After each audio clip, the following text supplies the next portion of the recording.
비 오는 날이면 김치전이나 부추전과 함께 막걸리 한 잔이 생각나는 분들 많으시죠? 막걸리는 오랫동안 우리 곁에 있어 온 전통주의자 발효 식품입니다. 입으로는 시원하고 몸에는 따뜻한 느낌을 주는 이 막걸리가 사실은 건강에도 많은 도움이 된다는 사실 알고 계셨나요? 하지만 잘못 마시면 오히려 숙취와 건강 악화를 부를 수도 있습니다. 오늘 영상에서는 막걸리를 제대로 고르고 건강하게 마시는 방법부터 약을 드시는 분들이 왜 조심해야 하는지까지 자세히 알려드릴 겁니다. 잘 마시면 보약이지만 잘못 마시면 독이 될 수도 있는 막걸리. 지금부터 그 이유를 하나씩 짚어드리겠습니다. 막걸리는 단순히 술이 아니라 유산균과 영양이 풍부한 발효 건강식품입니다. 분당 서울대병원 교수는 막걸리를 알코올만 제외하면 영양제와 다름없다고 말했죠. 실제로 막걸리 한 병에는 약 700억 마리의 유산균이 들어 있습니다. 이는 요구르트 100병 분량에 해당하며 장 건강과 면역력 향상에 큰 도움을 줍니다. 또한 사과 4개에서 5개에 해당하는 식이섬유가 포함되어 있어 변비 예방에도 좋습니다. 특히 막걸리 밑바닥에 가라앉은 찌개미에는 항암 성분이 풍부합니다. 스쿠알렌과 파네졸이라는 성분은 위암세포 성장을 억제하고 종양 크기를 줄입니다. 비타민 B군도 막걸리 속에 골고루 들어있어 피로 회복과 피부 재생에 좋고 식욕 증진과 시력 보호에도 효과가 있으며 중성지방과 콜레스테롤 수치를 낮춰 심혈관 질환 예방에도 도움이 되는 것으로 알려져 있습니다. 이러한 점에서 보면 막걸리는 단순히 맛을 위한 술이 아니라 몸을 위한 발효 식품으로도 충분히 가치가 있는 셈입니다. 다른 술과 비교해도 그 우위는 뚜렷합니다. 와인이나 맥주보다 막걸리는 유산균과 항산화 성분이 훨씬 더 풍부하기 때문입니다. 막걸리를 마신 다음 날 두통이나 속쓰림으로 고생해보신 적 있으신가요? 그 원인은 술의 도수보다 아세트알데하이드라는 성분 때문입니다. 이 물질은 알코올이 체내에서 분해될 때 발생하며 숙취를 유발하는 주요 원인입니다. 문제는 막걸리처럼 발효된 술에는 이 성분이 더 많이 포함될 수 있다는 점입니다. 특히 막걸리 병을 열었을 때 거품이 많이 나고 압력이 느껴진다면 그건 아직 발효가 덜 끝난 미숙한 상태의 막걸리일 가능성이 높습니다. 이러한 막걸리는 아세트알데하이드 수치가 높아 숙취를 심하게 만들 수 있습니다. 반면 최근에는 한 달에서 최대 100일 이상 발효시킨 숙성 막걸리도 많이 나옵니다. 숙성 막걸리는 발효가 마무리되었기 때문에 상대적으로 숙취가 적게 발생합니다. 톡 쏘는 맛은 약할 수 있지만 다음날 속이 편안하다는 장점이 있습니다. 막걸리를 고를 때는 유통기한이 짧고 제조일자가 최근인 제품을 추천합니다. 또한 쌀, 누룩, 물만 들어간 단순한 재료의 막걸리를 선택하는 것이 좋습니다. 성분표에 아스파탐, 액상과당 같은 인공 감미료가 있다면 피하는 게 안전합니다. 막걸리는 냉장 보관이 중요하며 보관 온도가 높으면 발효가 다시 진행될 수 있고 그로 인해 아세트알데하이드가 증가해 숙취를 유발할 가능성이 커지게 됩니다. 결국 막걸리도 고르는 기준을 잘 아는 것이 숙취 없는 건강 음주의 첫걸음입니다. 막걸리를 건강하게 마시려면 반드시 올바른 방법을 지켜야 합니다. 막걸리 병을 보면 밑바닥에 하얗게 가라앉은 침전물이 있습니다. 우리는 이것을 찌개미라고 부르는데 여기에 유산균과 항암물질이 가득합니다.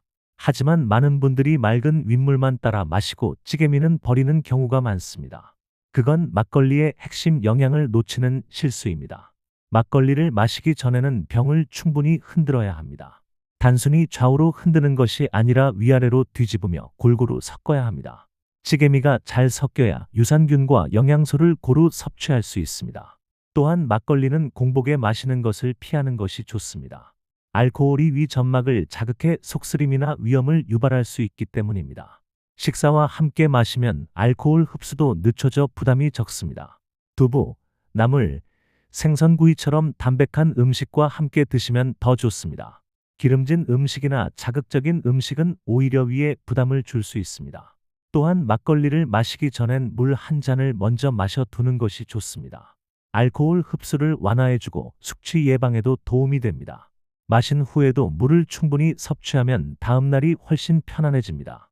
이처럼 단순히 마시는 것이 아니라 준비와 습관이 막걸리의 효과를 좌우합니다. 막걸리가 몸에 좋은 것은 맞지만 모든 분이 안심하고 마셔도 되는 건 아닙니다. 특히 약을 복용 중인 분들은 반드시 주의하셔야 합니다. 먼저 당뇨약을 드시는 분들은 막걸리를 마시기 전에 꼭 의사와 상담하셔야 합니다. 막걸리는 혈당을 낮추는 작용이 있기 때문에 당뇨약과 함께 복용하면 혈당이 과도하게 떨어져 저혈당 증상을 일으킬 수 있습니다. 실제로 손떨림, 어지럼증, 식은땀 같은 증상이 나타날 수 있으며 심할 경우에는 의식을 잃는 위험한 상황으로 이어질 수 있습니다. 혈압약을 드시는 분들도 마찬가지입니다. 막걸리에는 칼륨이 들어있어 혈압을 더 낮출 수 있기 때문에 혈압약과 함께 섭취할 경우 어지럼증이나 기립성 저혈압이 발생할 수 있습니다.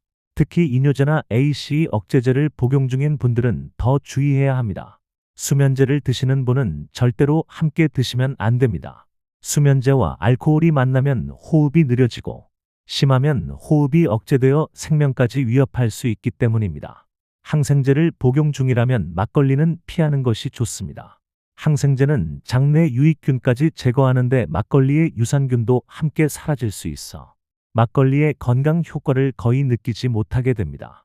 항생제 복용이 끝난 후 최소 일주일 정도 지난 뒤에 드시는 것을 권장합니다. 또한 와파린 같은 혈액 응고 억제제를 복용 중인 분도 주의가 필요합니다. 막걸리가 이 약의 효과를 증폭시켜 출혈 위험을 높일 수 있기 때문입니다. 간질환, 심장병, 특히 부정맥이 있으신 분들도 반드시 전문가와 상의하셔야 합니다. 막걸리를 건강하게 마시기 위해서는 무엇보다 자신의 상태를 정확히 아는 것이 먼저입니다. 막걸리를 건강하게 즐기기 위해선 몇 가지 실천 팁이 필요합니다. 첫째, 하루 한 잔을 지키는 것이 가장 중요합니다. 많이 마신다고 효과가 빨라지지 않고 오히려 간에 부담을 줄 수 있습니다. 둘째, 최소 3개월 이상 꾸준히 마셔야 몸에서 변화를 느낄 수 있습니다. 셋째, 식사와 함께 마시고 물도 충분히 섭취해 주세요.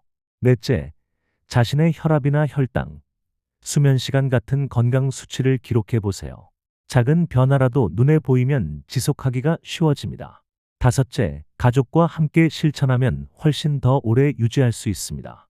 서로 응원하면서 건강 습관을 함께 만들어가는 것이 가장 큰 힘이 됩니다. 이 5가지만 지켜도 막걸리는 분명히 건강에 도움이 되는 음식이 될 수 있습니다. 막걸리는 알고 마시면 약이 되고 모르고 마시면 독이 될 수 있습니다. 지금까지 어떻게 마시느냐에 따라 약이 될 수도 있고 독이 될 수도 있는 막걸리에 대해 알아보았습니다. 오늘 영상도 끝까지 봐주셔서 정말 감사합니다. 다음 영상에서는 무릎 관절 건강에 좋은 식단을 소개해 드리겠습니다. 구독과 좋아요, 알림 설정 꼭 부탁드립니다. 감사합니다.